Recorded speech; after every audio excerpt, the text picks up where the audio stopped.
warahmatullahi wabarakatuh. Bagaimana kabarnya hari ini sahabat kelas 4? Semoga kita semua dalam keadaan sehat walafiat. Baiklah, sebelum mulai belajar, marilah kita berdoa menurut agama dan keyakinan masing-masing. Berdoa disilahkan. Selesai.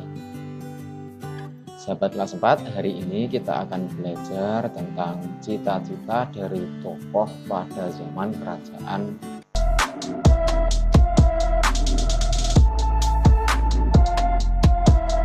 Perhatikan dengan seksama gambar di atas. Tahukah kamu siapakah tokoh yang terdapat dalam gambar tersebut? Ya, tokoh tersebut adalah patih kerajaan Majapahit bernama Gajah Mada. Patih Gajah Mada merupakan seorang tokoh besar yang mempunyai cita-cita sangat besar, yaitu mempersatukan pulau-pulau dan kerajaan-kerajaan yang ada saat itu menjadi satu Nusantara. Cita-cita besar Patih Gajah Mada. Gajah Mada diperkirakan lahir pada awal abad ke-14 di lembah Sungai Brantas di antara Gunung Kawi dan Gunung Arjuna. Ia berasal dari kalangan rakyat biasa, bukan dari kalangan keluarga kaya ataupun bangsawan. Sejak kecil, ia memiliki bakat kepemimpinan yang sangat kuat melebihi orang-orang sebayanya di masanya. Konon, dia terus menempa dirinya agar dapat masuk ke lingkungan pasukan kerajaan. Gajah Mada yang memiliki arti gajah yang cerdas, tangkas, dan energik. Memulai pekerjaan sebagai anggota prajurit Bayangkara. Karena kemampuannya, ia pun diangkat menjadi kepala prajurit Bayangkara dengan tugas memimpin pasukan pengamanan dan pengawal raja. Pengabdian Gajah Mada pada kerajaan dimulai pada masa pemerintahan Raja Jayanegara tahun 1309 sampai dengan 1328. Berkat kerja keras dan kepemimpinan yang hebat, Gajah Mada menjadi seorang patih kerajaan Majapahit pada masa pemerintahan Ratu Tribhuwana Tunggadewi Jayawisnuwardhani. Pada saat hendak dilantik menjadi patih, Gajah Mada membuat janji yang sangat terkenal hingga kini. Sebutan ikrar atau janji yang dikenal dengan nama Sumpah Palapa. Ia berjanji tidak ingin menikmati buah palapa kecuali dapat mempersatukan daerah-daerah seperti Seram, Tanjung Pura, Haru, Pahang, Semenanjung, Dompu, Bali, Sunda, Palembang, Tasik. Tasik ini Singapura ya.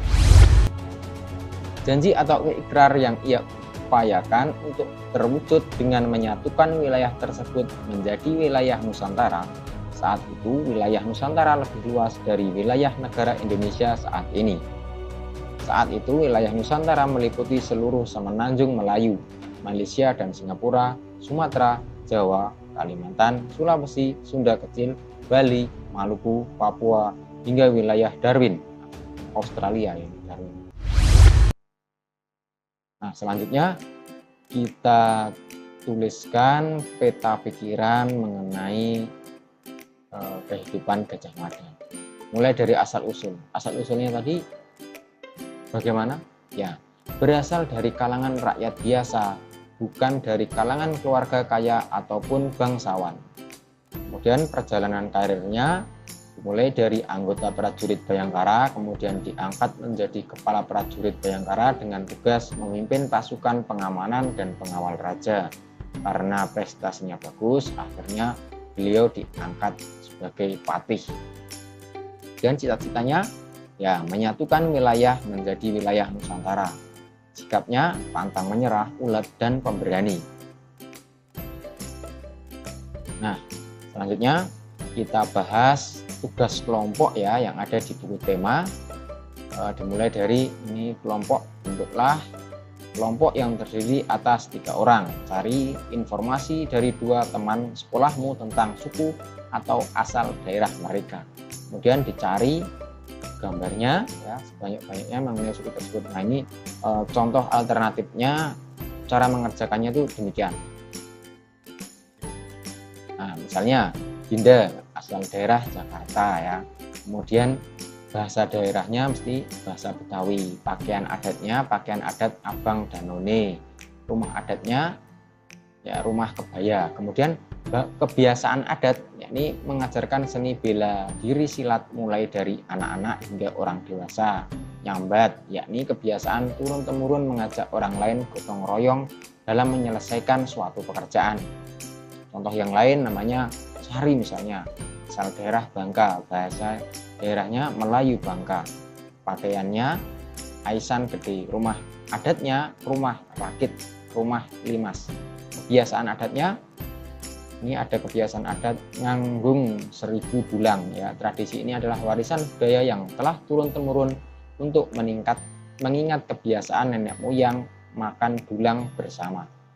Makan berdulang merupakan tradisi adat istiadat makan bersama tanpa memandang status sosial dari masyarakat yang mengikuti tradisi di pulau.